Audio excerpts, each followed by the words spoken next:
a clarification. I'm trustee Dave Wilson, our chairman Frank Avato, and our vice chair Sunita Ganapati are on vacation, so I will be running the show today. Roll call: David Kwan. Here. Dick Santos. Yes. Andrew Gardner. Here. Eshwar Menon. Here. And I, Dave Wilson, am present. I believe, let's see, we don't have anybody, any members joining for Just Cause under AB 2449, so we can avoid that. A few ground rules for the meeting. We're holding this meeting as a hybrid meeting, and so those who are attending virtually, please mute yourselves unless you are speaking. And if you wish to speak, please raise your hand and staff will alert the chair. There are no orders of the day. We do need to waive sunshine on the item 2B, market overview by Janice, so I'll entertain a motion to waive sunshine. So moved, Dick Santos, the second. Second by Gardner. Second, Gardner. All those in favor? Aye. Aye. So moved. We do have a presentation to make, but considering the person that's receiving the presentation is not yet present, I guess we'll move to closed session. I believe closed session shouldn't last more than 30 minutes, and then we'll be back, call it around 9:30.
We just did for, get, if I could just interrupt, so, Please.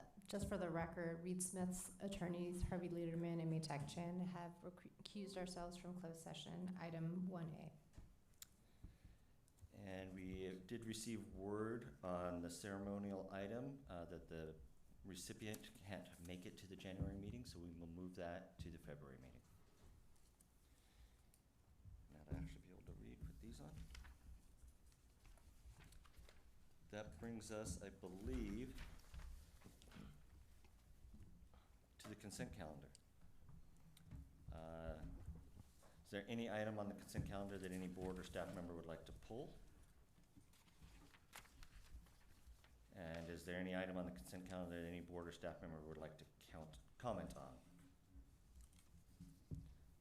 And before we approve, is there any public comment about the consent calendar? I will entertain a motion to approve the consent calendar. So move Santos. Second. Second Eshwar. All in favor? Aye. Aye. Consent calendar is approved. And now I think we move on to item 2, oral update. Before we do that, Please. if we could please have the public comment? On the consent calendar or public No, comment but period? before the consent calendar, there was a general public comment section. All right, let's get back to that. Thought I did that, but maybe I have to read the whole thing. At this time, members of the public may comment on items not included on the agenda, provided that the matter is within the subject matter jurisdiction of the board. Members of the public who wishes to provide comment at this time may do so by raising your hand in the Zoom app, or if joining by telephone, pressing *9 on your telephone keypad. When addressing the board, press *6 to unmute or mute. Please state your name for the record prior to providing your comments. Speakers will be limited to 3 minutes. In addition, public comment on items listed on this agenda will be taken at the time the item is addressed. At this time, is there any public comment?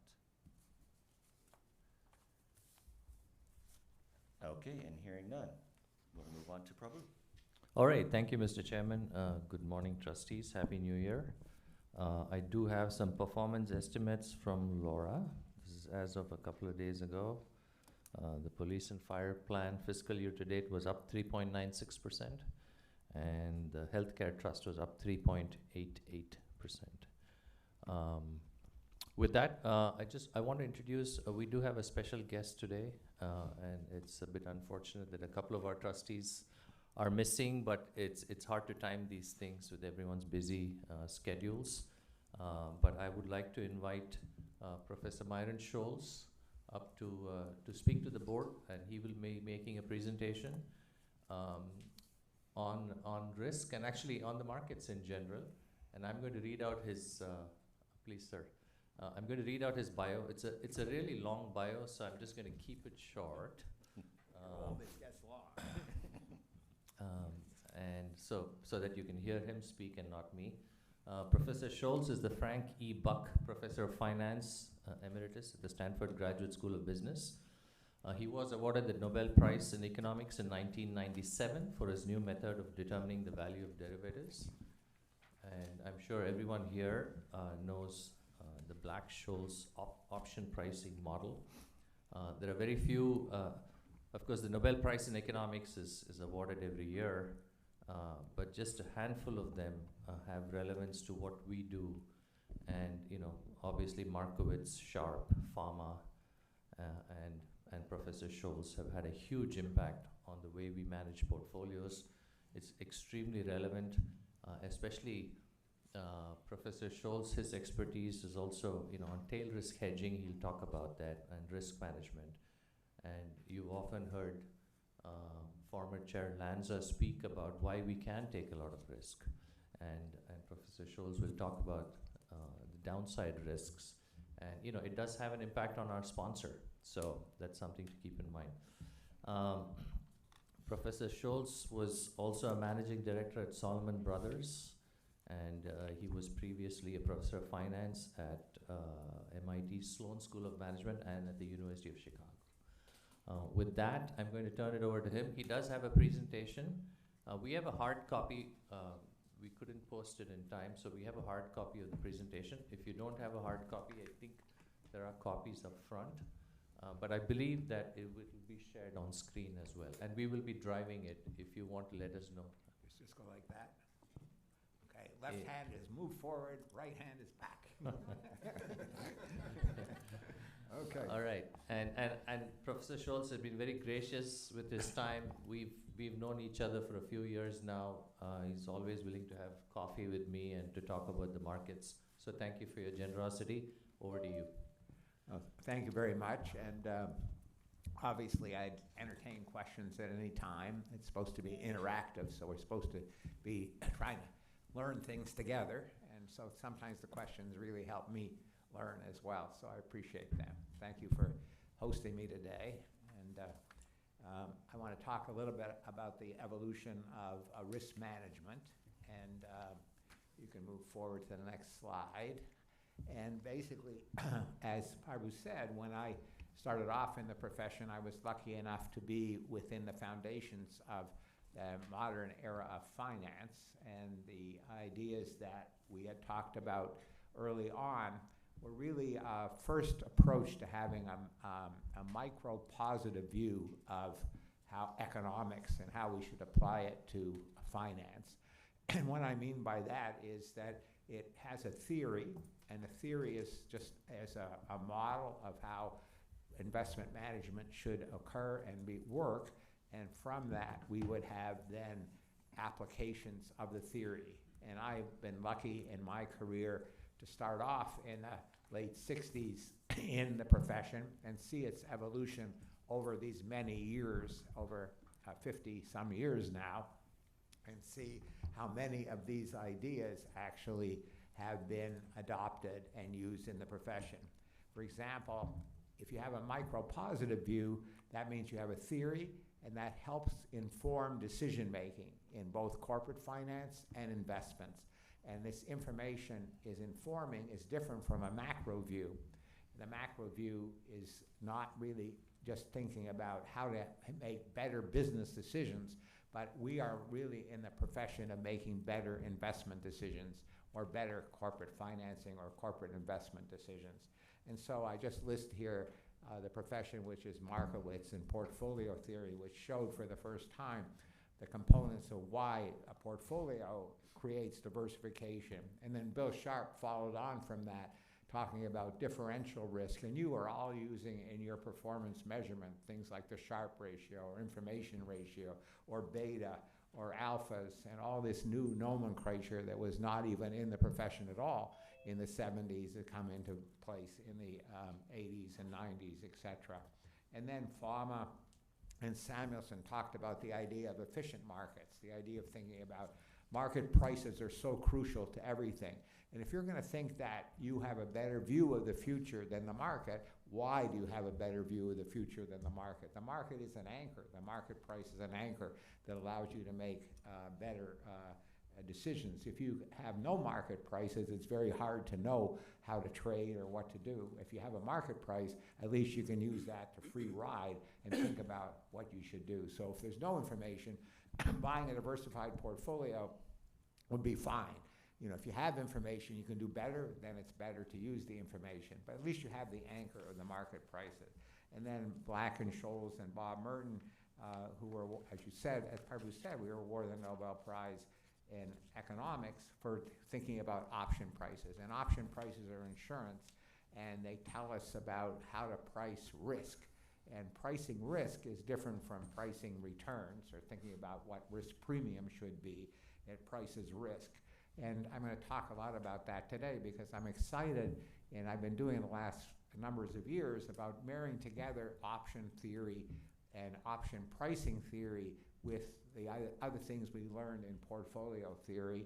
And the reason insurance pricing or the idea of thinking of risk is so important, it helps us inform how to make better investment decisions. And that's what's exciting to me again. How do we make better investment decisions? And Merton and Samuelson talked about time using historical data and normal distributions.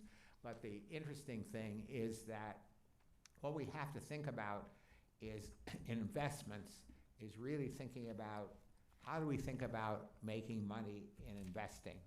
And the first way is I have here 4 components of making money. One component is the beta, as you've learned about, which is you earn risk premiums by holding inventory. So you expect to make returns by holding equities, you make returns by holding components of equities, and it's part of a strategic allocation. How do we allocate money strategically to various alternatives? The second way in which we think about making money is alpha, or forecasting the future. Either we take short-term views about the markets and where they should go, or we have themes. And the themes require patience. And these patience means they'll evolve over time. So the more you need themes or patience, the more you're going to take tracking error from your benchmark. Sometimes your view could be correct, such as that we're going to have decarbonization is going to be a big theme, or aging of populations is going to be a big theme, or insourcing is going to be a big theme.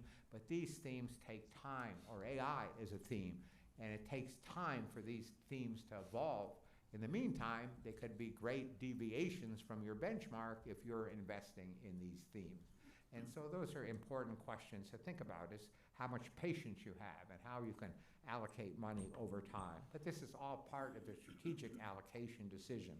And it's forecasting of really the mean return, forecasting of what we're going to earn over time. That's what the alpha decision is. And how do we deviate from benchmark? Sometimes it's tactical tilts, tilting away from bonds to equities or equities to bonds, given our personal views. And the third way in which you make money, which I think is one of the most important ways of making money in everything in life, is really what I call omega, which is the constraints that everyone has. And if people have constraints, then that means they're willing to pay others to take risks. They constrain themselves to stay close to the benchmark. They stay close to, they don't deviate from the benchmark. The most constrained investment of all is the completely passive investment. If you buy an index fund, it's constrained. You don't deviate at all from the benchmark. And so that's a constraint. So if you have views, you don't deviate from the views, and many are constrained to stay close to what their objective is, even though they know they could reduce risk by moving from their benchmark to less risky assets such as bonds. They stay at their benchmark. So omega is really thinking about how you mitigate the constraints of others.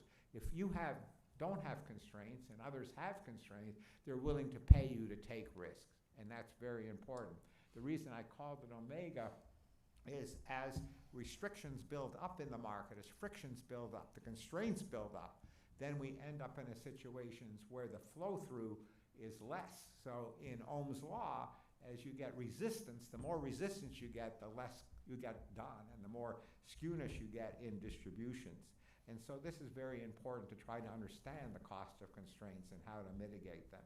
And the third way is really the fourth way, which I'm going to talk about more today in combination with C, is beta risk management. People talk about risk management, but they think about it as holding inventory or risk, the market risk versus bond risk, but they don't think about smoothing your ride forward. In life, you want to have a smooth and boring ride. You don't want to have a ride that bounces all over the place and a lot of bouncy risk. Smoothness is the key. So beta risk management is creating a smooth ride, a boring ride, to reduce your volatility and reduce the drag. Excess volatility creates drag on your life experience and on performance. And so basically, I've been involved in trying to think about how the constraints of C and D, this idea of creating a smooth ride, will create better opportunities to create risk events that make us have an opportunity to have a better return experience on portfolios. So current risk management really thinks about reserves. How much reserve should we have? How much should we have in bonds? How much we should have in equities? That's a reserve. Should we have 100% in equities, or partially in bonds, or all in bonds? So that's a reserve. But the more reserve you have to think about when do you use it, when to use this cushion. When I was my first wife, and I used to have pillows all on the couch, but I could never sit on the couch. I said, why can we have pillows on the couch? That's a cushion. I say, I can never sit on the couch. So when do I use the cushion? That's part of life, is when do you use the reserves you set up to have a better experience? That's really important. And basically, we talk about diversification. We should diversify our risk. We shouldn't put all our eggs in one basket. But what if we're carrying basket on this arm, basket on this arm, basket, and we have other baskets on the arm, and we trip on the stairs, and all the eggs fall, the baskets all fall. And so all the eggs break. At times, basically, diversification is lost. We have great shocks that occur. We have that all assets tend to move together, down or up together. So we don't have diversification. Diversification gets lost. So the idea is that diversification is free until you really need it. When you need it, it's not there. You can diversify everything, but it's really, the question is how to think about risk as diversification. Yes, on average, but in life, the key thing is the middle of the distribution doesn't mean anything. All the little ups and downs. Where you get free diversification, that doesn't mean very much. Where really you need diversification is the extreme events, extreme losses or extreme gains. Those are the most important time in which you need the diversification, and that tends to be lost. And then insurance. You talk about buying insurance, okay? You buy put options on a portfolio. You buy protection for the downside. But the question is, what happens when it goes down? And what happens when it goes up? The insurance is no longer there. If you buy insurance when the asset is 100 and it's now 90, it's now 85, there's not much, it's now 120, 130, there's not much insurance again. So you have to repurchase the insurance and know how to be dynamic. So life is dynamic. When to use the reserve, when to think about diversification, how that's dynamic, when to think about the idea of insurance and how to be dynamic. So we have to move from the static one-period model to really thinking about the idea of how to use risk management. Risks are changing. And the interesting thing is if risks are changing all the time, how to use them, risks are changing in a most efficient way. So risk management is not just risk measurement. It's really thinking about how to think about the dynamics of risk and how risks are changing. And risk managers, investment managers, spend too much time looking through the rear view mirror and not looking at how the road ahead or risk are changing. So you have to think about not driving your car, only looking through the rear view mirror. In finance, we look too much looking backwards. We look through the rear view mirror. We have to think about how we look at the road ahead and how we get information about the risk of the road ahead. So if you look at the next slide that we have, this is really the most important in thinking about risk and skewness of distributions and tail and risk changing over time. In life and in risk, we only have one run of time. We only have one run of experience in your portfolios. One run of time exists, okay? And the law of large numbers does not apply.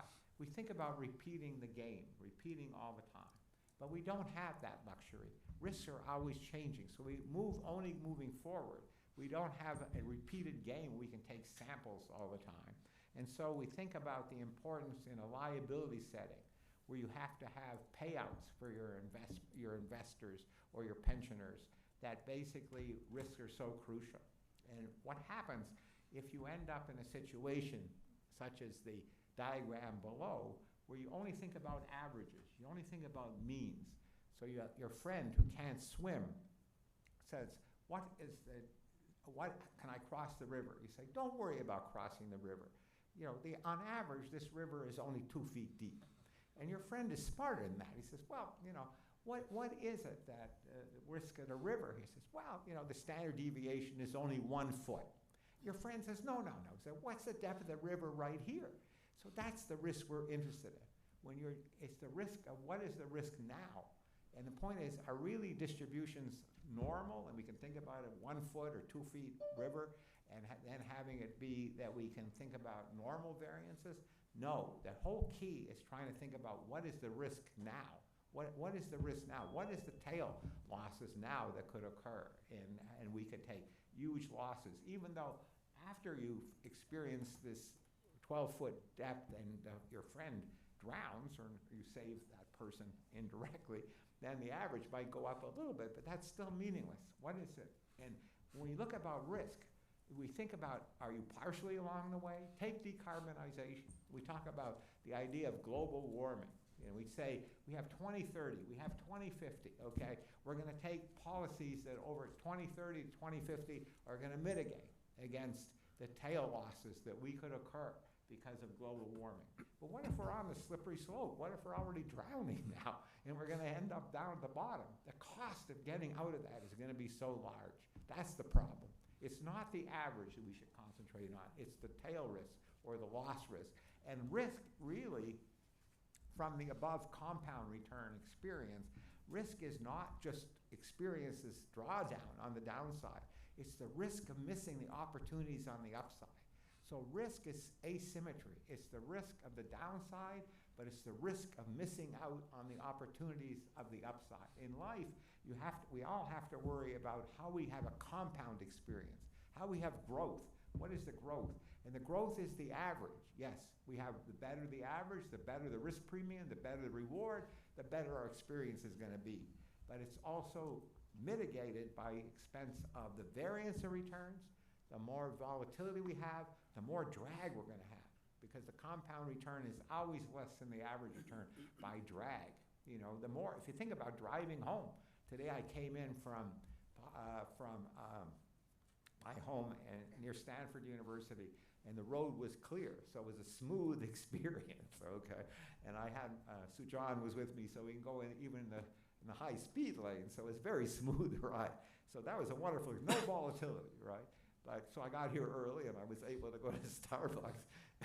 So I didn't experience a tail risk in having a car accident, which has slowed the ride down. So when you're driving, the idea is thinking about having a smooth ride, reducing the volatility. The more volatility, the more drawdown you have, the more that affects your growth of your portfolio. And it's amazing in San Jose's pension fund portfolio, since you have payouts that are occurring on the portfolio. If you have to liquidate some of the portfolio to make payments, okay, when risks cause a drawdown, then your compound experience is horrible, because if you're in the drowning phase, then you have to liquidate, you can't recover. You can't get out, you know. So basically, if you can reduce your tail risks and you can participate in tail gains, you can have a better experience. So skewness is the other dimension. In life, we want to have life, all of life in investment is saying, can we have more upside potential than downside? How can we manage our portfolio to think about the skewness of return in addition? So those are just very important components of the return. So if you look at the actual data, every period matters. Every period matters. Not we have a long run, we can plan for the long run. Every period and how we manage money and how we think about our experiences are very important. In the idea, we use the Sharpe ratio as a measure of reward. It's the amount of reward in excess of the risk-free rate to the volatility. If you look at annual data, the Sharpe ratio is 25.25, which means there's 25 units of reward for 100 units of risk. So volatility is everything. Downside risk is everything. But if you look over shorter periods of time, 1 month, 3 months, for example, it's 12.5 units of reward for 100 units of risk. And if you look over 1 month Sharpe ratio, it's 7 units of reward for 100 units of risk. So basically, the interesting thing is in the short run, risk is everything. When you're talking at the dinner table, you're talking about risk. You're not talking about what is the long run average. You know, what's the risks that we have when you're driving your car? What's the risk of the road ahead? You know, it's not on average what I'm going to do. So when you think about it, it's not the risk of the road ahead 15 miles from now. It's the risk of the road ahead 1 mile from now or half a mile from now. Those are the important things. So passive or active risk management has risk drag. When you look at the compound return experience of portfolios, it's always less than the average because of this volatility or skewness effect that affects returns. Because most passive benchmarks and also even active portfolios are not risk managed and come from the sequence of short-term returns is really what creates a compound experience. Every period matters. We don't want to drown next period. We want to have a compounding experience that's important. And the interesting thing is we'll show is that if you can create any positive skewness to your life or your portfolio, any positive skewness, that means save your downside a little bit and participate in the upside. That little bit of having a better experience on the downside and participating in the upside, a little bit of nonlinearity compound dramatically over time. So compounding is patience. In one period, you're not going to see much difference. But over multiple periods, compounding has a huge effect. Einstein was right. He says the most important, eighth wonder of the universe is compounding. And compounding is really true. Compound return is important. But we don't talk about compound returns. We talk about average returns. We measure our performance relative to a benchmark. We measure our performance every period of time relative to some criteria. But how does it compound over time? You might be, in the short run, you can't distinguish between this little bit of nonlinearity, but the nonlinearity builds up. We look at experiences, look back in life, you see everything looks linear, looks as though it's smooth, but it's really nonlinear. It's compounding and how we create a compound experience over time. Sujana, my assistant, has a young son, and I watch him. He's like, has every year, a little bit of compound. The nonlinearity is amazing to see how a 2-year-old goes to a 3-year-old, go to a 4 or 5-year-old. The compounding is just unbelievable. Even though everything looks smooth and linear, the learning is just unbelievable. So we have to refocus our attention to compound returns. And so if you look at it, basically, volatility is really a poor measure of risk, okay? Drawdown is a better measure of risk. We use volatility, but that assumes the distributions are unchanging. Risks are the same. That's not true. Risks are changing all the time. Risks of the road ahead are not the same. Looking at the rear view mirror might tell us something about the risk of the road ahead, but it's much better to look at the risk of the road ahead, not just to look at the risk by looking at the rear view mirror. So why? Because risks are changing.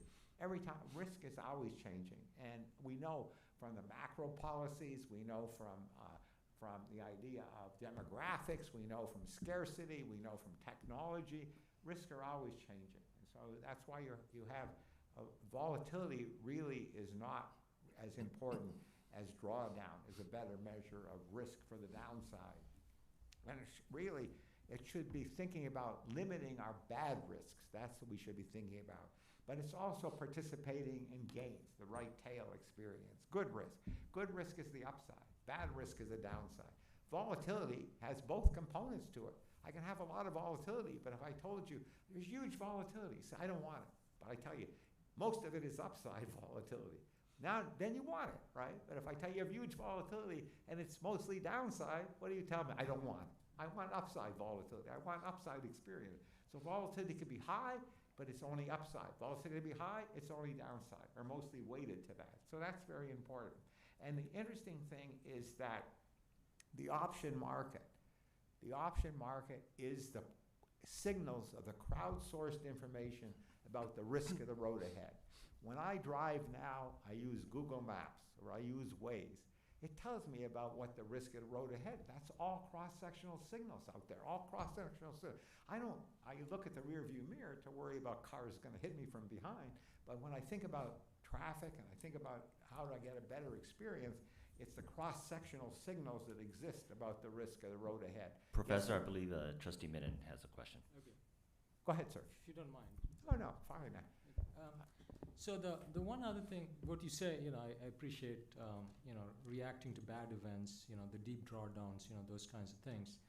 The one additional element which I've observed is human behavior, right? Meaning that when these deep drawdowns happen, people often make the wrong judgment, the wrong decision. And as one, is there any academic work kind of combining that behavioral aspects of how investors behave to these events, which actually makes it even worse, actually reinforces your point? I mean, Right. No, that's true. And that's the skewness point. What you're really saying is something very important, because what happens at times of shock when someone's drowning, okay? Think about life and experience. Everything is volatility times time. Then when things are quiet, risk evolves very slowly. But when you have a shock occurring, like a liquidity shock, as you're referring to, things are bad, then people have to react very quickly, and they don't have enough information to react quickly. So the idea is, if you have a reserve at that time, and the opportunity set becomes very rich, because in your world people are behaving in maybe seemingly irrational ways because they need to reduce their risk, okay, then that creates huge skewness. So if you have the reserve, you have the cushion at that time, then I can sit on the couch, okay, at that time, and basically you can make a better return experience. So part of your planning, as you're saying, is to really think about the dynamics and how that would affect your decision making. So do you give up, you buy some insurance, a little bit of insurance for the downside, which pays off huge when you have the opportunity set getting very rich, and the skewness is very large. From the previous slide, skewness is very important. If you can see when the opportunity set is gigantic, if you don't have any money, you can't participate in the opportunity set. But if you have reserves, you can. So the idea of thinking about it from the point of view of your managers, you invest in hedge funds or you invest in private equity.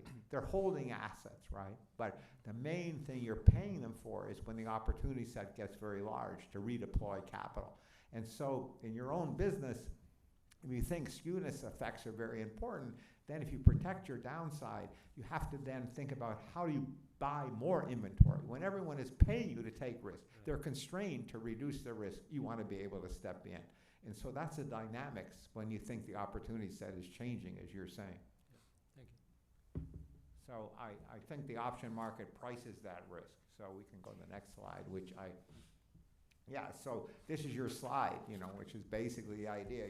You sold before the boom, okay, because you had to reduce your risk, or you bought before the crash, because you think the opportunities are so large. So that's the same problem that we have, is thinking about how risk management changes. So absolute returns are crucial in the way we're thinking about it and how to manage money, and not relative returns. We measure ourselves relative to benchmarks. Everything is relative to measured to others. But it's not the average is not important. It's really absolutely how we're doing and absolutely how our returns are doing over time. And we're not in a certainty world, but we're actually in an uncertain world, which is important.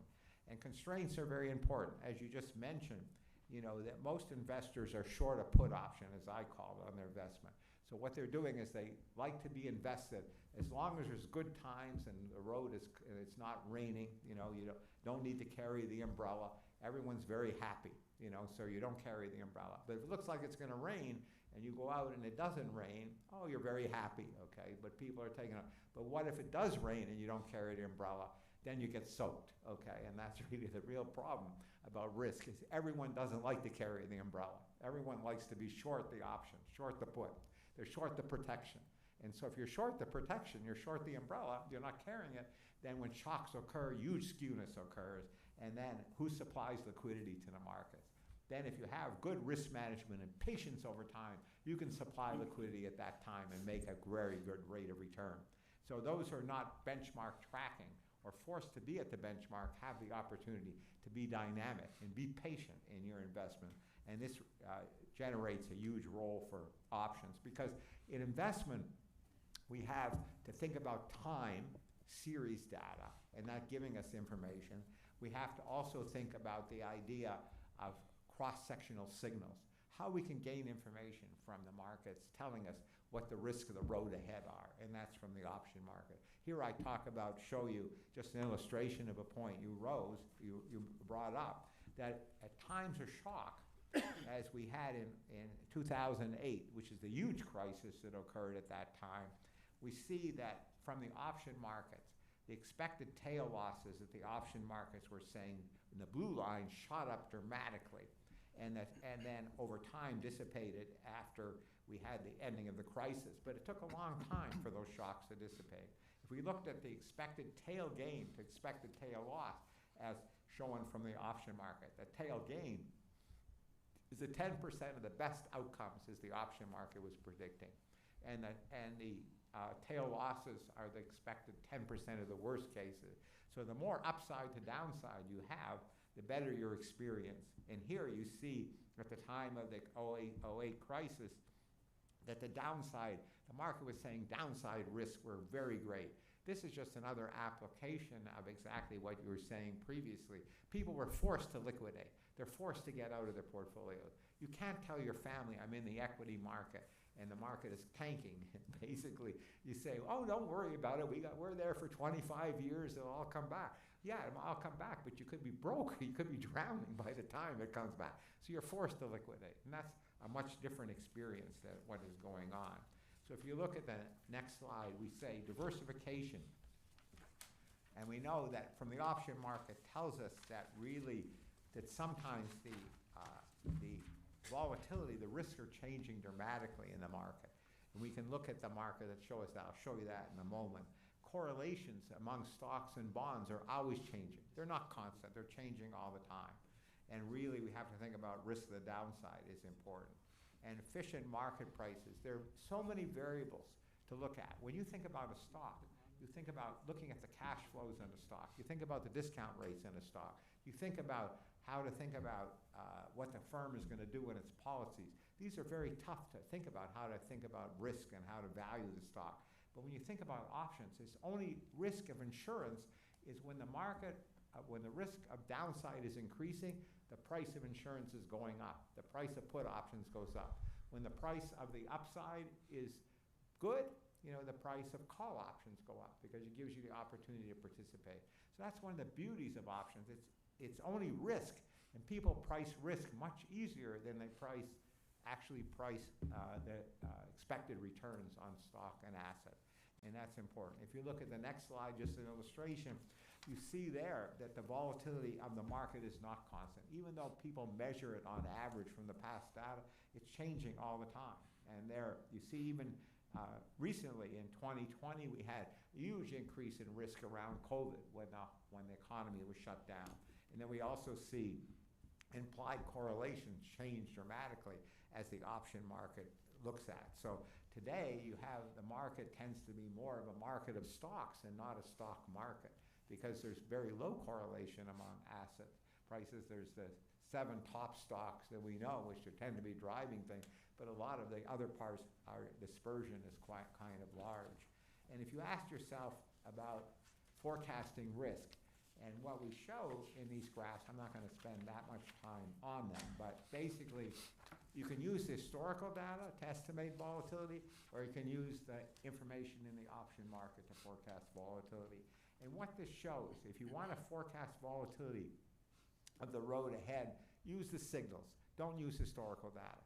If you want a 30-day historical volatility or 60-day historical volatility, does not do as good. In fact, you can ignore it relative to what is the risk of the option market in forecasting the risk of the road ahead. So the option market is a much better forecaster. Using historical data doesn't add any value. Just using the risk of what the market is saying. It's very efficient in forecasting risk. And if you look at the next slide, these are on individual stocks. And it's fascinating, over 2000 to 2022, if you use the risk implied by the implied volatility, what the market is saying the risk is, and the coefficient is 0.94 on individual stock.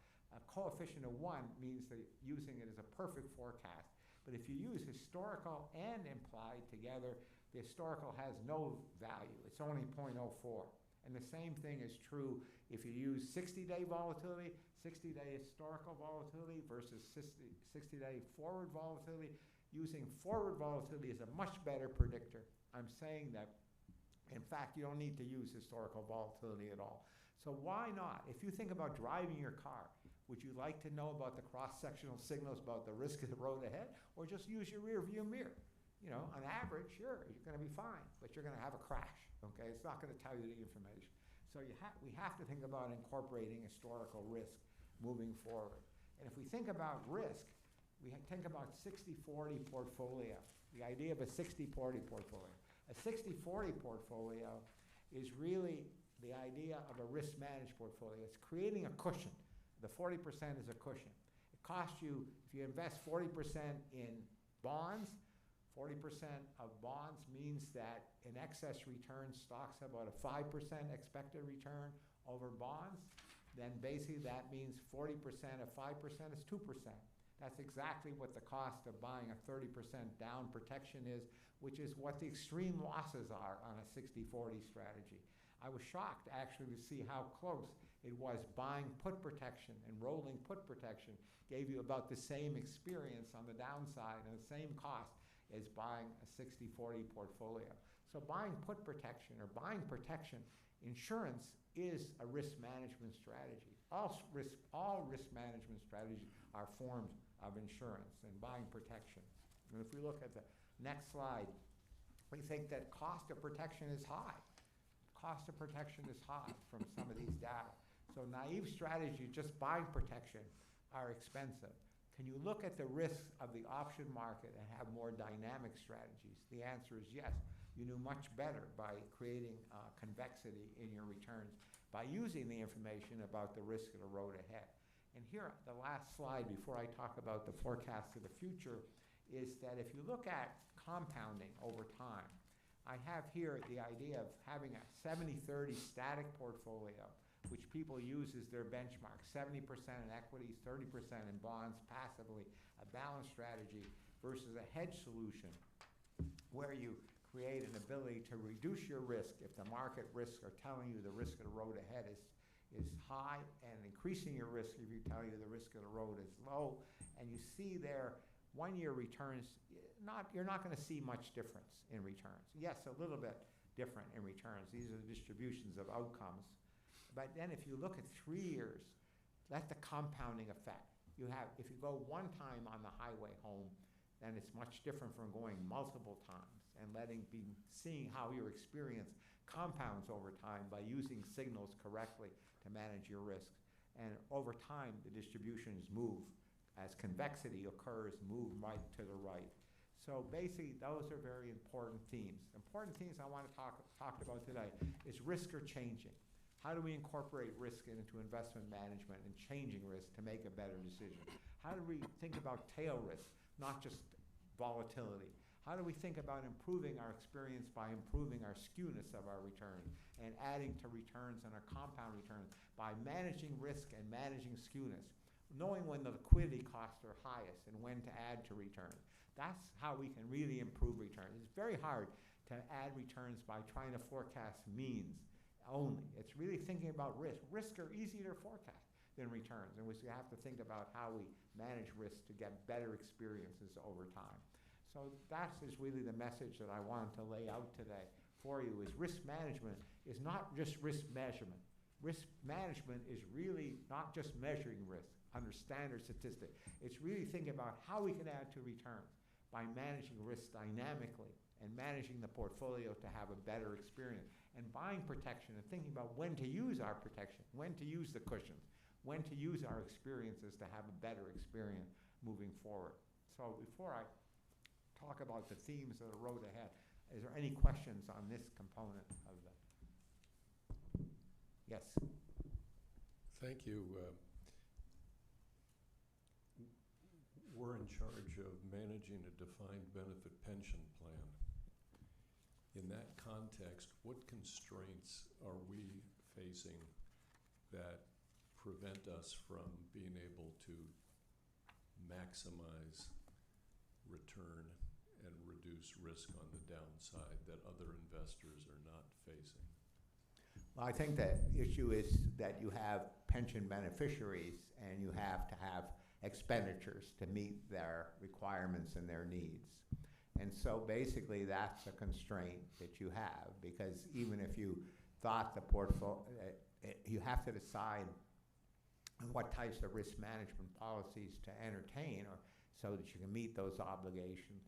And the cost of having the drawdown at the same time that you need to have expenditures from the portfolio are hugely, will affect the ability of the portfolio to sustain itself over time. If you have to withdraw money at the worst time, okay, to meet your expenditure needs of the fund, then you have, your fund's life will be shortened. And we want to extend the life of the fund by having a compound return experience and making sure that we have the protection on the downside. So when we have to withdraw money, you know, we're not at that time in a case which we lose the ability to get the convexity. Because if you have to pay money out at the wrong time, you'll never get that return back. It'll just have a huge drag on the performance of the fund. So a defined benefit plan really has to worry about the expenditures it needs to make and has to manage the risk of drawdown much more than someone who has no downside expenditures. But in life, everyone has to worry about the umbrella. You know, we have to think about, well, should we carry the umbrella and why? We don't want to drown, and why don't you want to get wet, you know? Those are the really important things. And the constraints that you have and how to mitigate those constraints is to do a better risk management, to know when to carry the umbrella and when not to. In other words, when it's sunny today in San Jose, I'm not going to carry the umbrella, right? I can be more aggressive. But if I get signals as when it's going to be raining or possibly a rain, then you want to be more risk averse. So you don't want to think of just a static policy. That's what you have to do as a dynamic. You can't have a static policy, is what I'm saying. It has to be a dynamic risk management policy. The same way as everything we do in life is a dynamic policy. Other questions? Yes. First, thank you very much for the presentation. It was very interesting. I guess from our point of view, our portfolio is kind of, I don't know, somewhat static maybe. It's a little bit dynamic on the edge. And you know, you mentioned the fact of the 60-40 portfolio. We may have more of a 70-30 portfolio. And then I guess the big free lunch we have is the opportunity to rebalance to the mix, you know, Correct. if and when there's volatility to the marketplace. Correct. I'm assuming that that's probably not enough convexity from your point of view, and you think that a portfolio such as ours should have more convexity. And I was wondering, how would you propose to add more convexity to an institutional portfolio such as ours? Well, the question is, see, constraints are based on trust, okay? When you have Sujan's young son, you know, who's now 6, but I watched, when you have a young child, you constrain them because you don't trust them. You constrain them to stay you don't allow them to have the freedom.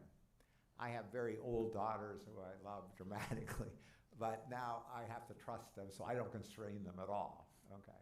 So in life, the idea, because trust and constraints are the other side of the coin.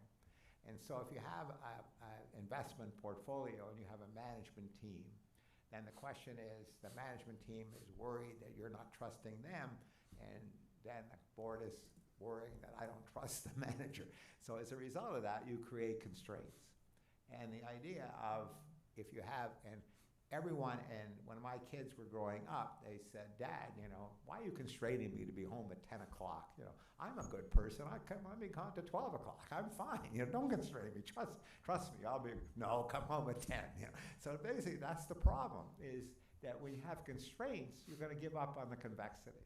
Constraints have a cost, okay? Because why? Do you trust your managers? I'm not being negative about Parvu and his team, but I do trust your managers to reduce risk dramatically if they believe their signals about how things are done are such they should reduce risk because they think it's going to rain. So they got to start carrying the umbrella, you know, and they want to redeploy. Because you could have, if you deviate, in the short run, you might end up having no rain. You know, if it doesn't rain, it's costly to carry the umbrella, right? You prefer not to have carried the umbrella. So that's the problem in investment management. That's the problem with delegated investment management, is there's constraints that exist everywhere. So the idea is, in managing your money dynamically and thinking about risk more so, you have to allow for more tracking error, and the benchmarks are wrong because the benchmarks are not risk managed. If you go to school and think about your kids, you say, oh, how do they do? My kid got an A. Oh, great. That must be phenomenal experience. Yeah, but every kid got an A in the class. Stanford now, everyone gets a grade of A. You know, I never seen so many A's that are there. But so relative performance is silly. But absolutely, are they learning anything? Are we creating this compound return experience? You know, at Stanford Business School, where I taught, we used to teach rigorous things.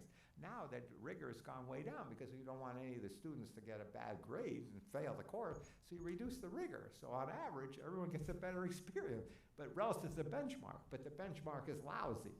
Okay, the benchmark is not risk managed. So we have to think about our life as a risk management. So the question is, how do we get more trust? How do we get the idea of trusting so we deviate more? And that's really what the constraints are. And the board has an important problem because how do you get enough information to create this trust which allows you to do it? I'm not saying it's an easy job, okay? Because basically, how do you build trust in life and how you build trust in everything? We don't trust anyone anymore for anything we do, unfortunately. And so if you don't trust them, you don't deviate from your views of life. We have now a constrained society. There's one group that believes one thing, they don't allow for any deviation. Another group that believes another thing, they don't allow for any deviation. So how do we create a trust that allows us to deviate and take different and understand different risks are really the important component. And I think you have to realize that the cost of constraint is not zero. You know, not carrying the umbrella or not thinking about how to do things has a cost. And that has to be brought into your thinking. So yeah, staying to the benchmark is satisfying. It's a relative story, but it's not the absolute story. Can we do better by convexity? Can we do better by taking patients? Can we do better by growing our portfolio? Can we extend the life of our portfolio? Can we make the experience for our pension beneficiaries better by deviating? And how do we build trust to allow us to deviate is a crucial component. So, Myron, we have a unique situation here, right? I mean, in San Jose, and I'm going to explain that. So, in general, public pension plans are underfunded all over the country. It's San Jose, it's California, it's nationally. It's a big issue for the country, right? And so, in order to bridge that gap, obviously, we have to take a lot of risk, meaning we have to invest in growth assets and equity and so on. But in addition to all the other risks that you spoke about, we have a unique situation in that our sponsor, we have a very mature pension plan. So it affects our sponsor's finances. So we have to be very cognizant of the impact it has on the city of San Jose and its funding every year. So we're really constrained in multiple ways, right? One is the volatility that you spoke about, and it's the drawdown. The drawdown has a huge impact on our sponsor, right? Sure. So it's a very tough balancing act between, obviously we're here, we're fiduciaries for our beneficiaries. We have to make up that funding ratio, but at the same time we have to be conscious of the impact it has on the balance sheet of our sponsor, and so which is another dimension that we have. And how do you reconcile that? Right. Well, you have a trade-off here because from the sponsor's point of view, they want you to be able to not have any budget draw at all. So basically, in theory, they want you to take no risk and go away. But the problem is, what you're doing is then you're giving up you're getting current reward for sacrificing the future. So it's like kicking the can down the road. Basically, say we don't want to. Don't bother us. We don't want to fund anything now because of this problem. But the question is, if you take the view as the pension fund board and that saying, how can we extend the life of our portfolio and how we can reduce the requirement that we call on San Jose to fund more of this, then I think you have to take a longer run perspective and realize that risk management, dynamic risk management, will extend the life of your fund, and think about it in that dimension, and think about everything that will enable you to extend the life of the fund, which might mean at the current time for the drawdown that if you save some of the downside, then the cost of having to liquidate some of the fund to meet current expenditures will be less than if you have the bad drawdown and you're in the bottom of that trench that I showed, when basically you have to call your, one of the things, I had four kids responsible at one time, and they used to call me occasionally, but if I got 4 calls on Sunday, wow, I was really worried because that meant they were calling me for money, and so I always like it now. My kids don't call me, I call them, basically that means there's no problem, but I know I'm the risk manager, so basically you don't want to be called, so you have to think about managing the money that way. How do you extend the life? How do you manage the bottom? Those trade-offs are crucial. You can't just take more risk. There's when to take risk is important. When the skewness is huge, that's when you want to take risk. You don't want to take risk all the time. You have to be dynamic. So that means you can't keep measuring yourself relative to a stupid benchmark, not a stupid benchmark, a benchmark that is only a relative thing, And I'm not learning anything. I'm not getting anything out of school. You got to think about compounding. And so basically, that's what I'm saying, is that you have to keep educating and talking about the dynamics of what you want to achieve. How can you manage a dynamic portfolio in an institutional setting? Obviously, even if the board has delegated a lot of responsibility to the investment team and they trust us a lot, I still have to have a 70-30 orientation. And so within that 70-30 framework, how can I be dynamic? Well, the point is that if you can be dynamic in multiple ways, okay, depending on how you want to try to control your drawdown of the portfolio. You have 70% in equities and 30% in bonds. You're buying insurance on 30% right now. So if you think about what the risk premium in equities is being 5%, just as an illustrate, that's 1.5% a year you're giving up in expected return to have the 30% in the bond portfolio, okay? Unless you can have superior alpha in the bond portfolios. But let me just assume it's just a 70-30 allocation is a benchmark allocation. So the question is, when should we be 30%? Should we be 30% all the time? Or if the market is telling us the risks are really down now for the market, maybe I should reduce my 70% to 60%, you know?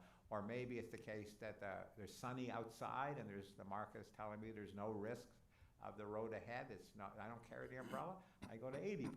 So by thinking about being, but if you go to 80% versus 70%, then the board has to realize you're doing that, and that if you're taking a 10% on the upside tracking error, you could end up taking a loss if there's an unexpected accident or the rain starts to come unexpectedly. So, but if the market is giving you the correct signals as to the risk of the road ahead by being dynamic that way and not always measuring yourself relative to the benchmark, being patient over time and thinking about repeated games of taking the umbrella or not taking the umbrella, you know, then basically you'll have a much better experience. You can extend the life of the fund.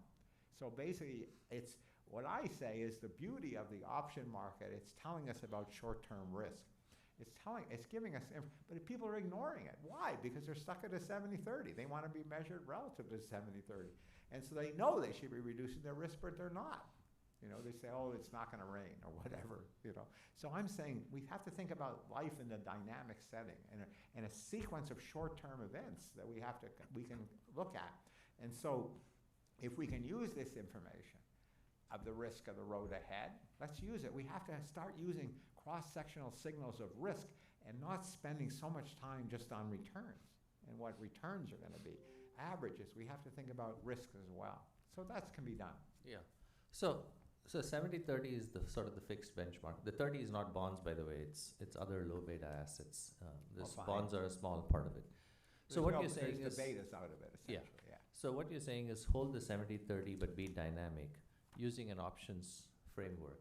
Correct. Is what I understand. Correct. But this Or options other framework signals has a you have. fixed cost to it. Pardon me? The options framework, being dynamic using options has a fixed cost to it. Why? Because you're paying some premium. Right? The No, insurance is I'm not saying it's necessary to buy options. You don't have to, it's a good question. When I was saying options, okay, I was saying the option market gives us information as to what the risks are. That's the beauty of insurance. If you know the cost of insurance is going up, you don't have to buy the insurance. You can be dynamic, and you don't have to have insurance all the time. You can be dynamic. You don't have to buy any options. You can just use the signals. You know, I don't have to be the one. You use the cross-sectional signals about the risk of the road ahead. You don't have to be a Wazer. You don't have to tell them. You just use Waze and not give any information. You know, basically, it's what market prices are giving you. If the insurance cost of protection on the downside is going up, maybe that's a signal to don't drive as quickly. Get off the road. You don't have to go and buy protection. You can make your own protection. You can be dynamic. And not, if you buy protection all the time, why buy protection all the time? You know, sometimes you can need more protection, sometimes you need less protection. So that's what the beauty is of a dynamic structure, because you want to not only buy protection, you want to know when to drive more quickly again. You want to drive slowly when the road is full of traffic. You want to speed up when the road is clear, you know, and because you want to have a compound experience that is going to be smoother over time, and that's important. Okay, I think that answers my original question. I was trying to figure out how to add more convexity to the portfolio. I was assuming, based on the slides I saw so far, that you were going down the path of buying options. No. And now I'm getting a better sense. You're just saying use the market information, option market information, to be more dynamic. By being dynamic, you're adding convexity to your portfolio naturally. That's correct. I think that's what you're saying. I get it now. Okay, got That's it. right. Thank And you. the important thing, sir, is that what you can do is, if everyone I want everyone to use the signals in the option market and have a better experience. When we drive from San Jose to San Francisco, why are all the cars always staying on the highway, you know, and we don't have the diffusion we get over time? But it's because of these constraints. If you can think about how to reduce your constraints, you can add to your convexity, you can add to your returns, and that be more dynamic in how you manage the risk of the portfolio. But if the investment management team and the board always want to measure themselves relative to a benchmark and over short-term phenomena, then it's hard for convexity to come to fore. You need patience for convexity to really come. You know, it's everything, this nonlinearity, and how you generate the nonlinearity is really the crucial thing in investment. And what is the options market telling us now? Okay, let me go to the next. I'll just quickly go 3 slides, and this is questions that I had here. The option market, if you look at this questions about 2024, then we have to really ask the question about whether it's the case that the markets themselves are going to allow us to have greater growth in the markets, or is inflation, will it be sticky, or we'll have greater growth? What's going to happen? And what about the inflation episodes? And if we look at our short-term outlook, and what we have here, this is what we garner from the option market. This is the signals the option market is saying today, to answer your question. The gray box is like the 0.25 to 0.75 fractile. So you look at the previous 3 years, that would be in the gray box on typically, okay? So this is like what's called a Z-score, how significantly different it is from the average. And what we see is from emerging markets and from the Stocks 50, from the Nikkei 225, and even the S&P 500, it tends to be in the upper region. The red dot is where we are today. The blue dot is where we were a month ago. And so that graph that you have is how it fluctuated over the last month of time. And the gray box is how it's been fluctuating over the last 3 years, okay? So if you see us, what we're saying is, we look right now, it looks like the tail sharp ratio, which is the expected upside to downside, okay, is very good for stocks right now. So basically, if you're talking about the 70-30 strategy, I would be 75 or 80, you know, in terms of risk, because it looks like the risk around the world are pretty buoyant. So it looks like what's happened, the Fed Reserve has had a free lunch, because what's happened is the economy's consumption has come up, employment's been up, things have been good, and that the markets have been forecasting it as being quite buoyant. Our signals have been this way for about a year now, and basically it's been saying that even though pundits are saying and macro forecasters are saying that the downside is greater, and we worry about that, the market prices of insurance are not saying that. People are the smart money of the road, risk of the road ahead seems to be pretty darn good. If you look at the next page, which is the outlook for the next 3 to 6 months, because I'm using 3-month options or 6-month options here, that we see is that indicate large inflation either. If you look at the signals here, it looks as though there's just more possibilities of interest rates coming down. And if you look at it, the curve here at the short end of the curve, the 5-year versus the 10-year versus the 30-year, all tend to be the case that the upside potential of bonds is much greater at the short end and the middle end and the long end, which means that the curve tends to be somewhat downward sloping, which an indication people say, oh, that could be in recession. People are saying, no, when you have this inversion of the curve, short end greater than the long end, it looks like it could have a recession component.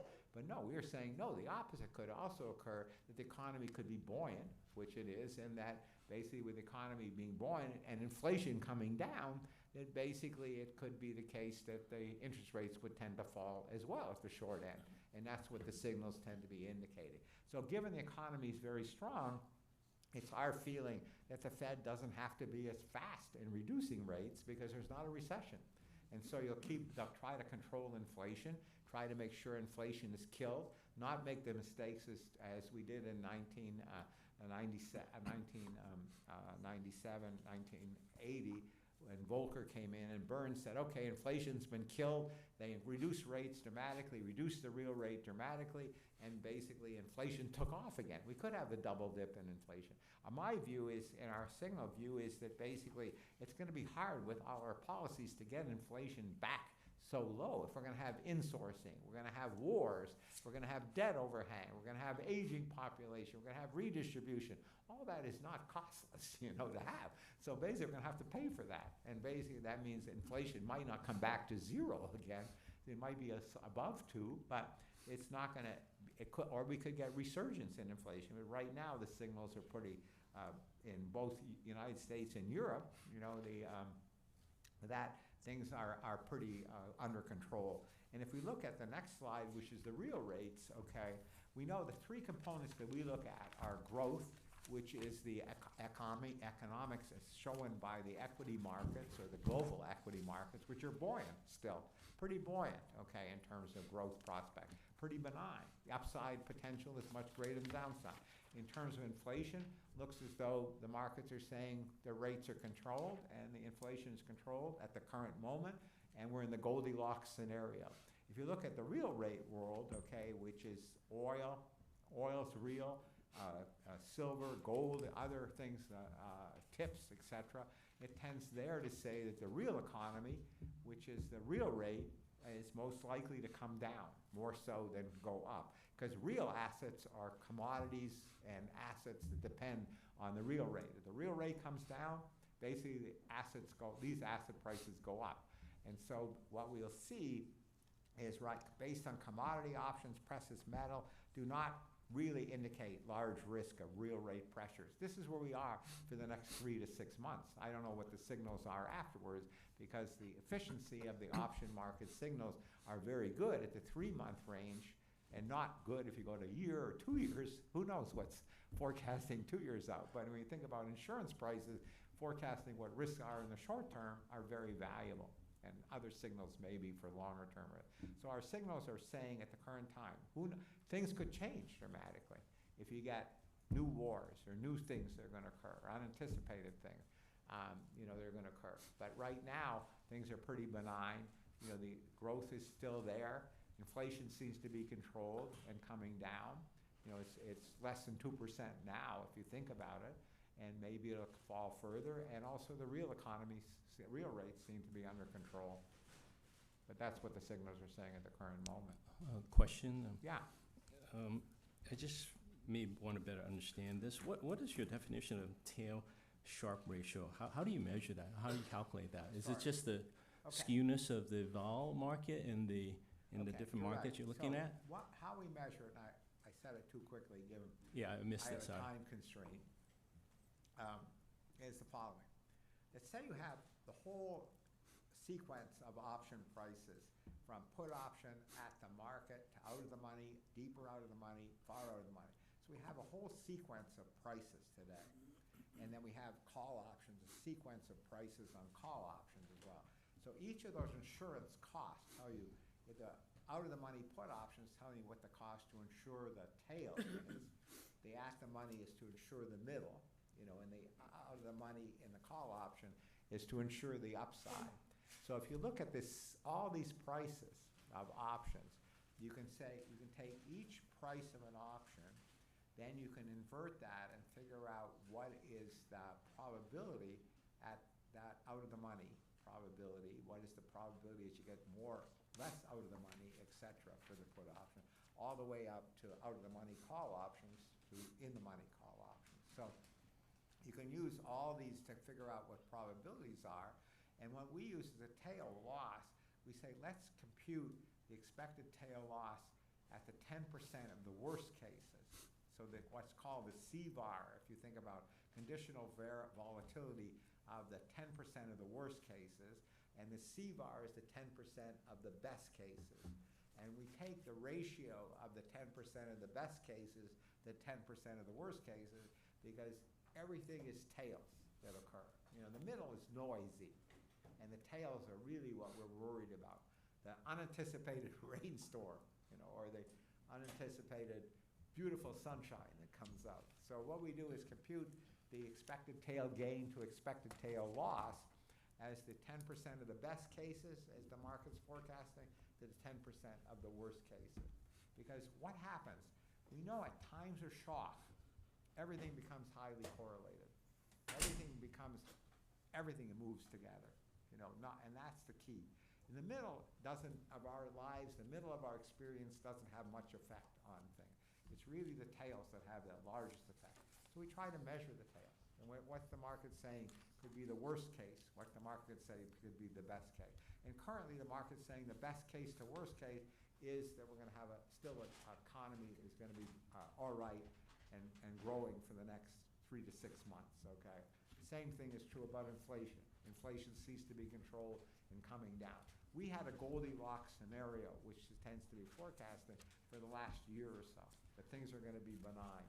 And yet, you look at pundits around the world, they were saying, in their world, they're saying, no, we got to really worry about things blowing up. So all the macro forecasters I really love, because the more macro forecasters, in the hour they come to talk to you, in the first 50 minutes they explain, or 55 minutes, they explain the past perfectly, okay?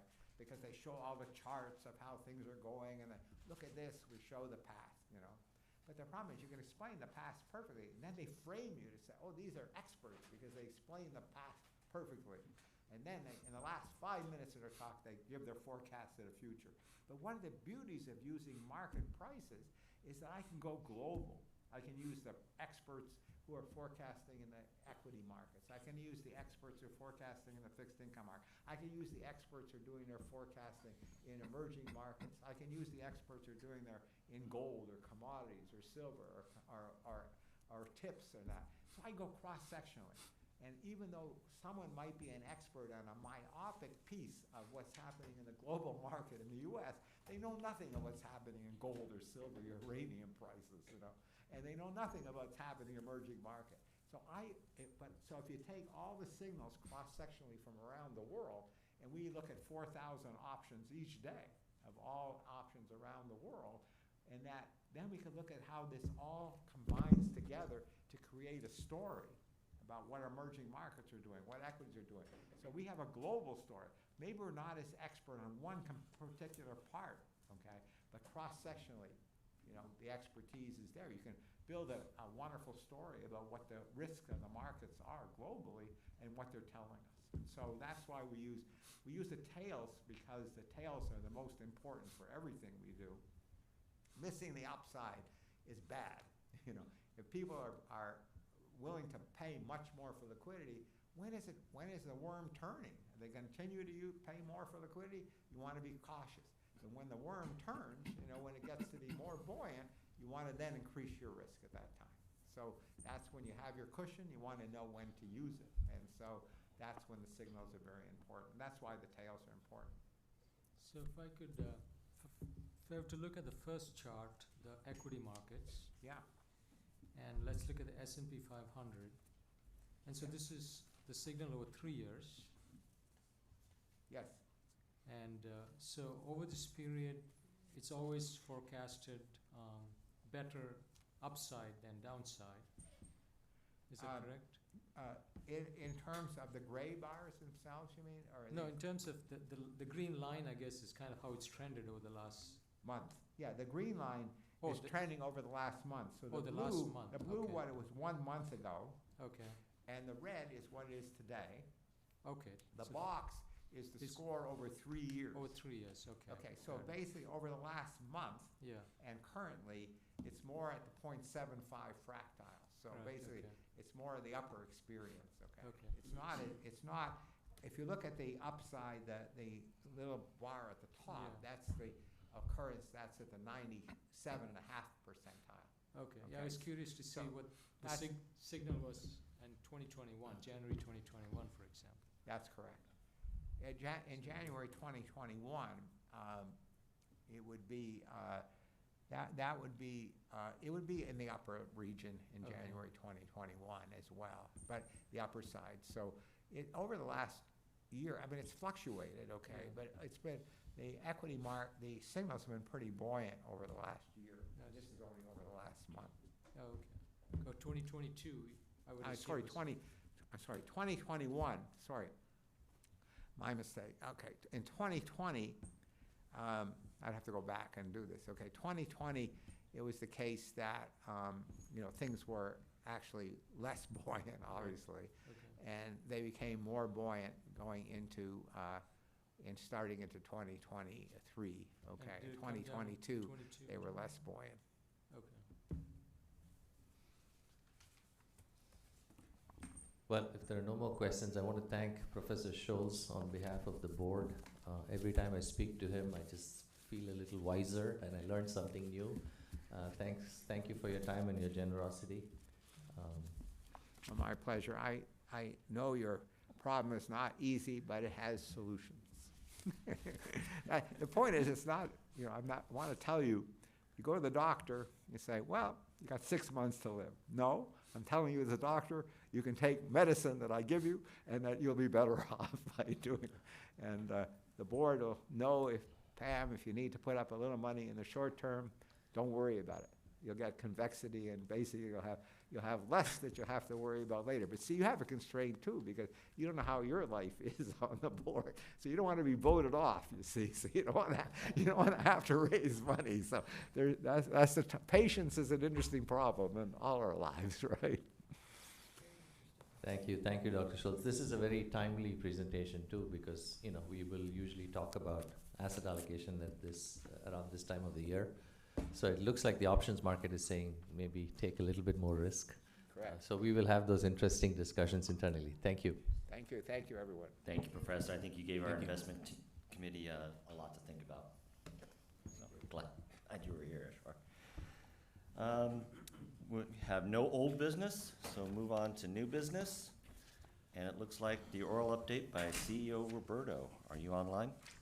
Yes, I am. Thank you, everyone, and Happy New Year to all. And thank you to the board for allowing me to attend this meeting remotely. Just a couple of things. First, the city COVID-19 mandatory vaccination policy was actually discontinued effectively January 1st, 2024. Just wanted you all to know, I think the city is just kind of following at this point the county of Santa Clara policies on any COVID-19 related issues. The January edition of the newsletter will be mailed later this month, so be on the lookout for it. As you know, the calendar year 2023 just ended, which means that we are preparing the retirees 1099-R to file the taxes in the next couple of weeks, and as always, we plan on mailing them later this month, towards the end of the month. The offices will be closed on Monday, January 15, to observe Martin Luther King Day.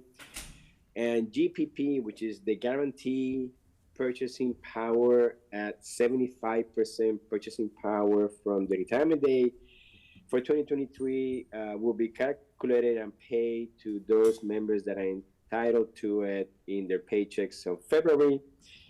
And lastly, I wanted to update the board on my attendance to the City Council last December 12th on the policies and procedures project that the boards embarked along with Reed Smith, Cortex, and our staff.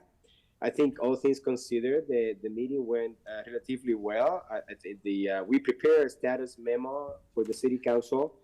The memo, in a nutshell, indicated those sections of the mini code that the board accepted and approved, and also listed the number of items that are left to be considered and reviewed for further consideration by your board.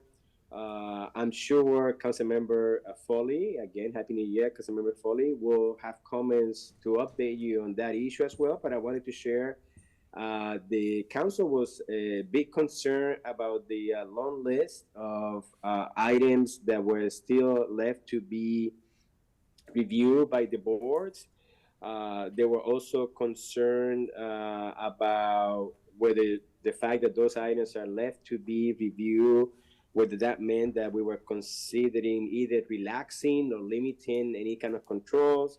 I made the point that was not the case, that in fact, I wouldn't even surprise me, and in some cases, some of those procedures will be actually controls will be more stringent. I made it very clear that the goal here for the boards was to make sure that the main objective was to allow for more effective and efficient operations of the Office of Retirement Services. And I think lastly, council was also concerned about the timing of how long it may take for us to conduct this review. Obviously, I didn't commit to any particular date, but I did express my sentiment that I thought we will likely come back to the city council with the final determination and discussion with the city council sometime in the second quarter of 2024, which is between April and June. I think city council was again also a big concern about that timeline. They would prefer that it will be sooner, and I made the point that we will certainly try to come back before then as soon as possible. But all in all, they accepted the report. And again, we made the point that we are working diligently and will come back to city council as quickly as we complete the process, which I explained to some extent, right? Which means that we have to come back to both governance committees of both boards, and then after that, any recommendations have to go back to the respective boards for review and approval, which is just was my way of explaining the impact on the timeline and why it may take a little longer than we anticipated. With that, Mr. Chair, concludes my comments. I'm happy to answer any questions. Thank you. Thank you, Roberto. Any questions from the trust? All right. With that, we will move on for our oral update from Councilwoman Pam Foley. Great, thank you very much, and Happy New Year, everybody. I hope you had a restful time and peaceful time off. I know it was good for all of us to rejuvenate a little bit, and that's a good time to hit the ground running then as of yesterday. Not to belabor the report that Roberto gave, but I'll just follow up that the council was very concerned about the timeline and the reporting back to the council. And while it's understandable the discussion needs to be held at both boards and then come back to a consensus with both boards, I would encourage this board and both boards actually, and Roberto, to come back to council sooner than later. And as I recall the meeting, unfortunately I was sick, so I was participating virtually, which is hard in a council meeting to participate virtually. But as I recall, the commitment was made to come back in that second quarter and not later than that. So that's really important that we hear that, and that commitment is held as tightly as possible, because the council had a lot of issues. Number one is HR and how is it related to the employees who are our employees. They're employed by City of San Jose. So, but there are a lot of other issues. The list was huge, and I know you're working through it, and I know it takes time to address some of the concerns of council, but timing is really important, and we need to really put it to rest before the end of really the fiscal year, which is June. And with that, I'm concluded. And one comment I see on our retirement list, we have some interesting people who have hit that list from the police side of things, and we'll discuss that when we get to it. But thank you. Absolutely. And just a comment as my interim spot, I think everybody, the trustees included, would agree that it's in everybody's interest to move as fast as we can on these policies. I don't think anybody's purposely dragging their feet. No, thank you. I really appreciate that. I actually asked the question as to why it would take so long, and Roberto's explanation made perfect sense to me, that it has to go to, Federated doesn't meet on the same days. made a good argument to keep the board, to combine the boards, but I understand that's a whole other issue that we're not talking about. But I completely understand why it will take long, and thank you for your acknowledgement that really time is of the essence. Yeah. Absolutely. We'll move on to 4C, discussion and action to approve MGO's agreed-upon procedures report evaluating the inclusion of invoice management fees in plans investment performance from 15 to 23. Do we have the letter up, Maytak? Is this something that you were going to address?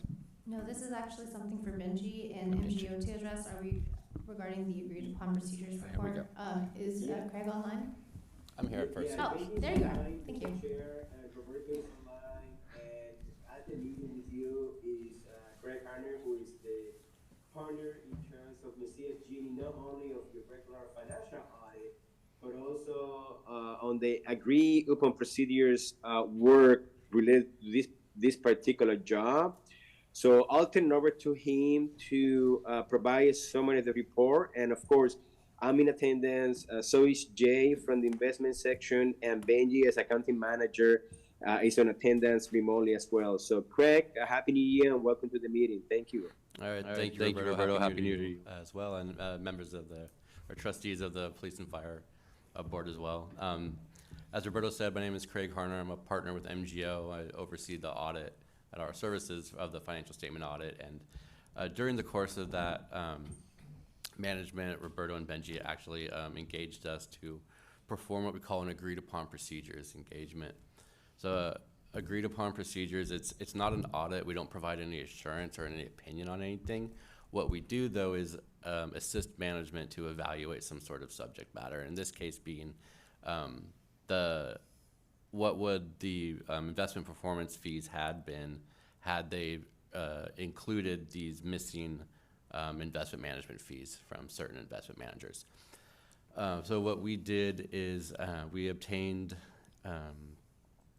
for the period June 30th through 2015 through June 30, 2023, we performed procedures that were agreed upon by management and recalculated the performance fees for both the pension plan and the healthcare trust of the police and fire department plan. And we obtained the from the general ledger a transaction detail of all those missing management fees, summarized them for the different years, calculated what that percent of the total market value of the fund was at June 30th for each of the years in question, and then performed or recalculated that percentage effect on the investment management fees. And our results are summarized in the 4 procedures that we did in the, the 6 procedures that we did in the agreed upon procedures report in front of you. We recalculated returns for both the 1 year, 3 year, and 5 year, and we found that there were differences between when we included the investment management fees between 2 and 12 to 13 basis points was the effect on the stated returns. And so with that, I'll be happy to answer any questions. So just to be clear, the performance is different, but the NAV is not affected, right? The fund NAV is as we've seen before. Excuse me? The fund NAVs are The assets, yes. Right. I mean, is that correct, Jay? I mean, yeah. NAVs are not affected, right? No, the NAVs aren't affected, just the returns.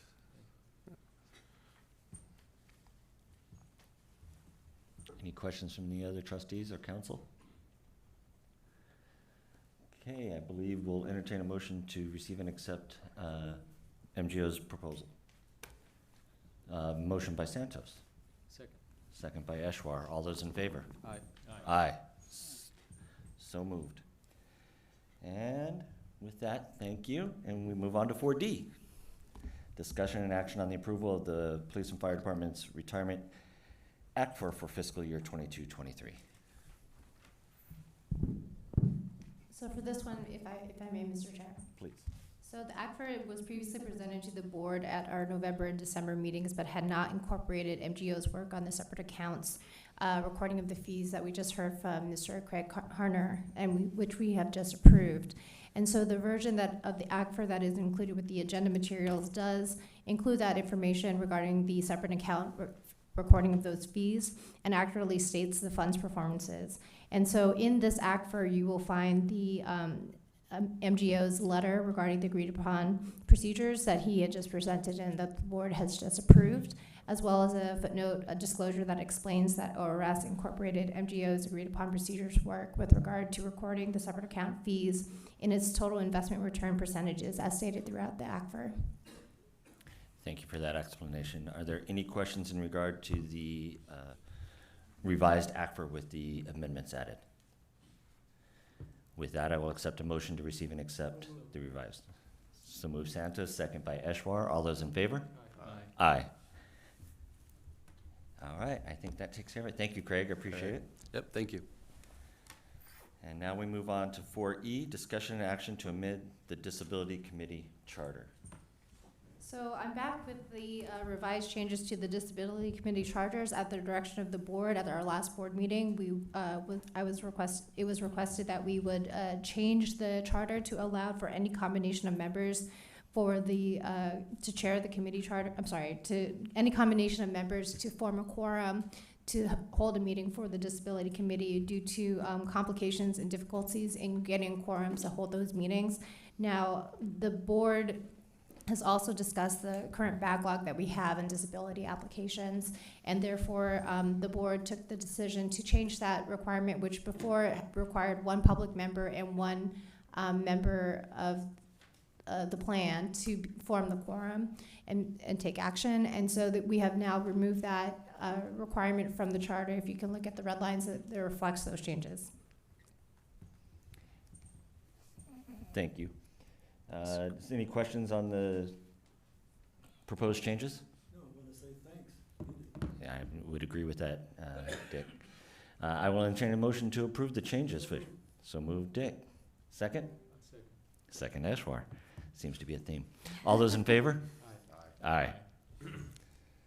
All right, now we get to see how well I pronounce names. We'll move on to retirement. The following service retirements are up for approval. Stephen Bevington, Fire Captain, Fire Department, effective January 6, 2024, 26.03 years of service. Herb Campbell, Fire Engineer, Fire Department, effective January 20th, 2024, 23.07 years of service. John B. Carr Jr., Police Lieutenant, Police Department, effective January 20th, 2024, 27.38 years of service. Jesus Corona, Fire Captain, Fire Department, effective January 26, 2024, 28.62 years of service. Kenneth Folsom, Fire Captain, Fire Department, effective January 18th, 2024, 25.08 years of service. Eugene Ito, Police Sergeant, Police Department, effective January 20th, 2024, 26.88 years of service.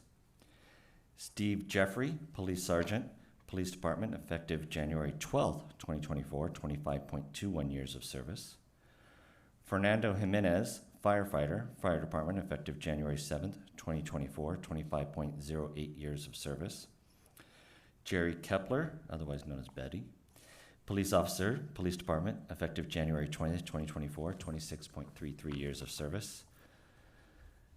Brian Matchett, Police Captain, Police Department, effective January 20th, 2024, 27.84 years of service. Keith Mitsuhara, Police Sergeant, Police Department, effective January 20th, 2024, 28.42 years of service with reciprocity. Duc No, Police Officer, Police Department, effective January 20th, 2024, 26.88 years of service.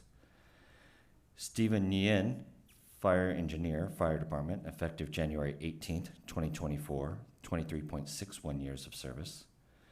Jason Pierce, Police Lieutenant, Police Department, effective January 20th, 2024, 27.37 years of service. Sean Pritchard, Police Sergeant, Police Department, effective January 20th, 2024, 27.8 years of service. Wade Sandel, Police Officer, Police Department, effective January 6th, 2024, 28.93 years of service with reciprocity. Chris Siba, Police Sergeant, Police Department, effective January 6th, 2024, 27.34 years of service. Bill Solma, Police Officer, Police Department, effective January 21st, 2024, 28.18 years of service with reciprocity. Vin Tren, Police Officer, Police Department, effective January 20th, 2024, 27.84 years of service. And Tommy Troy, Deputy Chief of Police, Police Department, effective January 20th, 2024, 25.01 years of service. That was a long list. Motion to approve Santos? Second Eshwar. All those in favor? Aye. Any comments on these recent retirements? No, on the fire side, just want to appreciate everybody that is retiring and for all the hard work you gave to the city and to the department. Enjoy your retirement. Thank you. For the police side, I will echo those sentiments. A lot of these are my longtime friends. Sean Pritchard was the police union president for many years, and worked with him hand in hand over at the POA. A lot of these were my academy mates and some very close friends, so I wish them the best in retirement. Councilwoman Foley. If I may, I really hate coming to January in this meeting and seeing so many good people who are retiring from the police and fire department. We so desperately need their service, but I certainly appreciate all the time that they have given to us in the service that they offer to us. And I served directly, actually, with Captain Matchett. He was one of the first captains that I worked with as a council member. So I will miss him as well, and I hope that we're able to hire and recruit and fill these slots as quickly as possible. But I truly appreciate all the years of service that these gentlemen have given to us. Thank you. Thank you for those kind words. With that, we'll move on to death and survivorship notifications. Notification of the death of Thomas Hooks, fire captain, retired May 1st, 1991, died November 19th, 2023. No survivorship benefits. Notification of the death of Willard Martin, police officer, retired February 3rd, 1999, died October 23rd, 2023. Survivorship benefits to Dora Martin, spouse. Notification of death of Leslie P. Olmans, fire captain, retired January 3rd, 2003, died November 16th, 2023. No survivorship benefits. We'll take a moment of silence.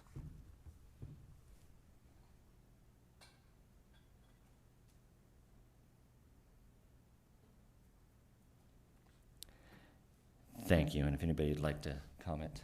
Yes, I work with both of them, and it's a very sad time. Like all of us, appreciate their service, and God bless everybody. Thank you. For the police side, I'll echo Trustee Santos. Thank you for your service. Looks like everybody enjoyed a decent amount of retirement for the service that they paid for the city. I appreciate that, and thoughts and prayers to their friends and family as they move forward. With that, we'll go into committee minutes. Investment committee. So investment committee, we did have a meeting last month. They had a review of private markets by Dinesh. We reviewed trading costs and FX costs. So that's Okay, and we'll receive and file those minutes. All right, I think I'm the only one here from the audit committee, so our last meeting was October 19th. I believe we've already discussed that. So nothing since that time, and our next meeting looks like it's going to be February 15th, which is good to know because I didn't know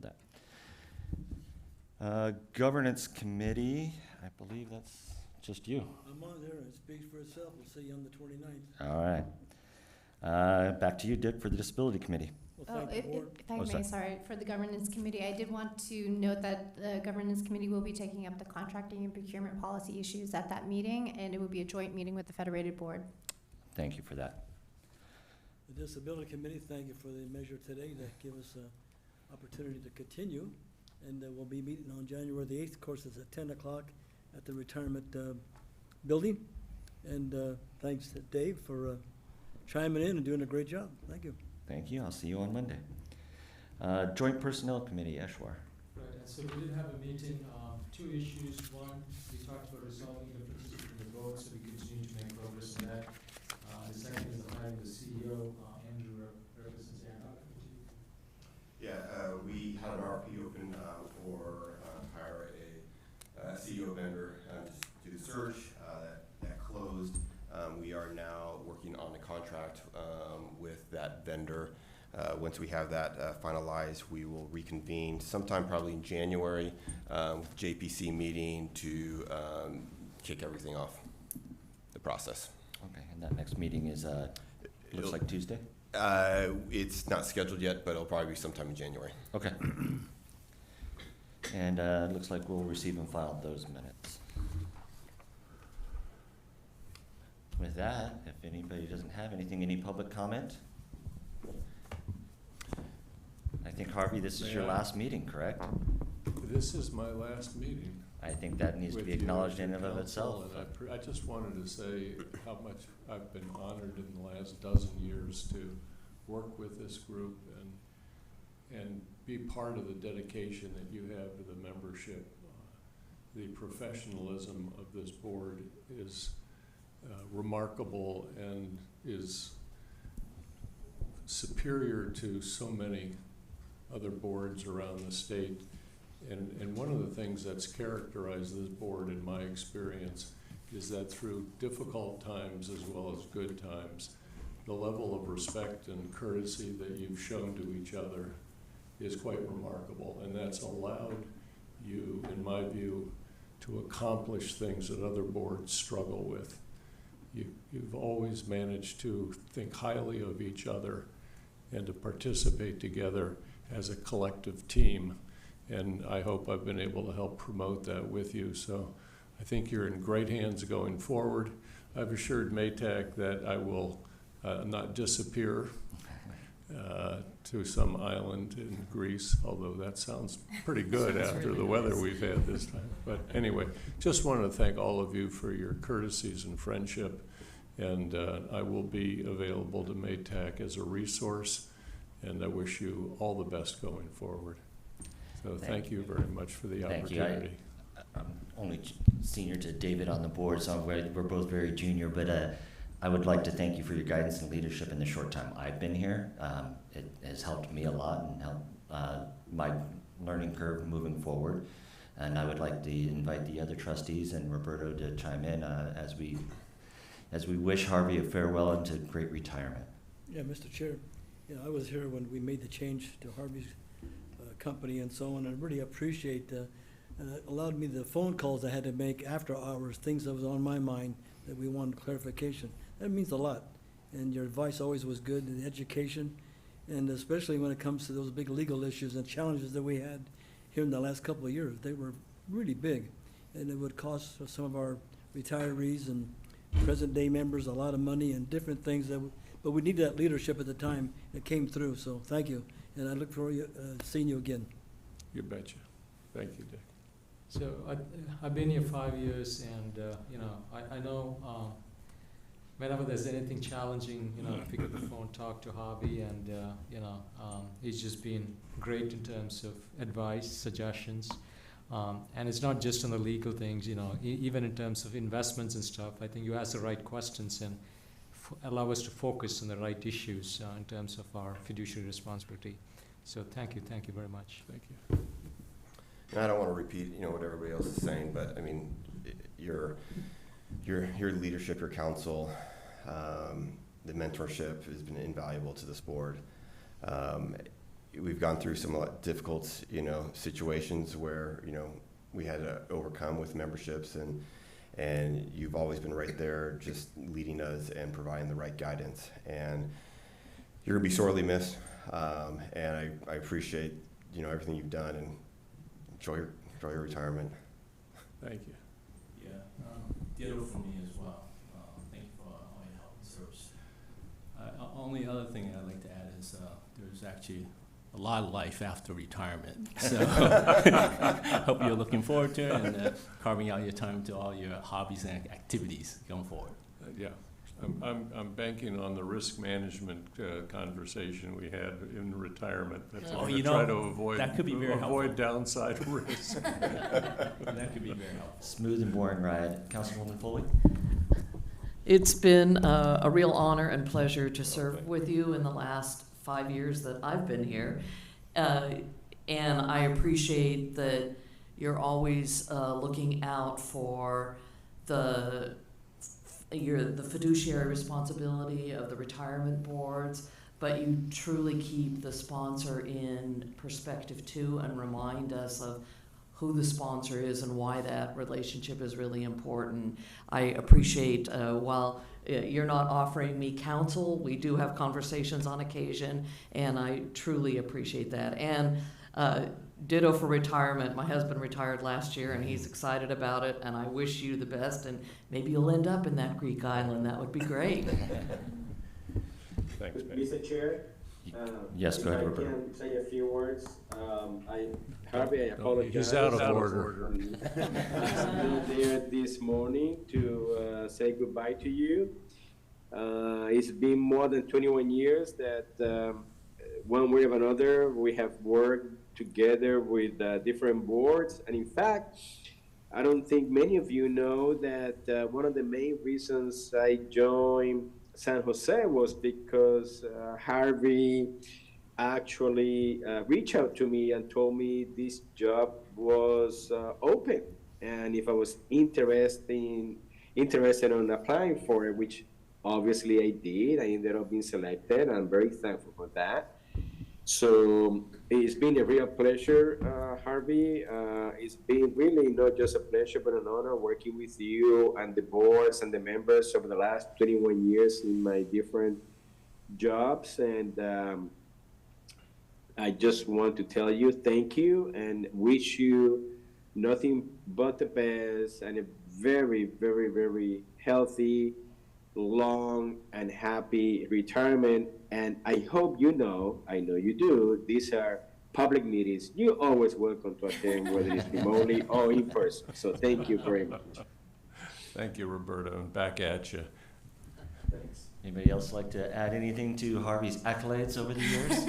I would like to say something This briefly. is being recorded, isn't it? It Yes, is. absolutely. You know, Harvey, you've left the board. My in a- wife won't, she won't believe it if I just tell her about it.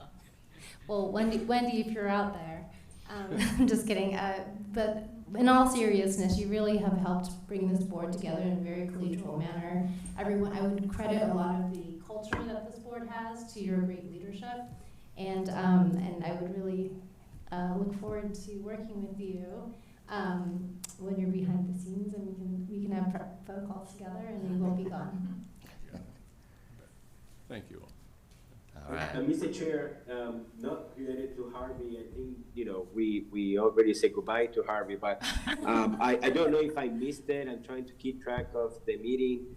But regarding the JPC, there were a couple of items, and I apologize. If your board did approve, then I apologize. But if you didn't, I wanted to call attention to item 7.5C and D. Yeah, I was raising that as well. There is discussion and action on that. Correct. I was gonna address that as well. That was a meeting that was Barbara that was keeping track, so thank you, Barbara, for doing so. And so I'll turn it over to whether it's Andrew or yourself as a chair, Trustee Wilson, or even Council Maytag, whoever is going to lead that discussion and fund. Sure. So for items 7.5C, that item was deferred at the JPC for further revisions to the proposed tiebreaker issues on that we were discussing. And so that will be coming back to the JPC at their next meeting. Okay. And then as for the 7.5D, the executive search, the JPC charter actually allows the JPC themselves to engage the executive search firm without further board approval, so there is no action needed to be taken on that item. Okay, thank you, Council. Roberto, does that satisfy?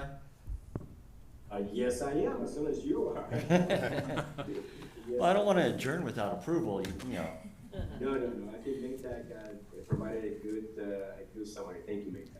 I do want to point out we started a half hour later than normal, and we're getting out before lunch. My one and only time as chair. You're welcome. Our meeting is adjourned. Thank you, Dave. Thank you. Great. Well done.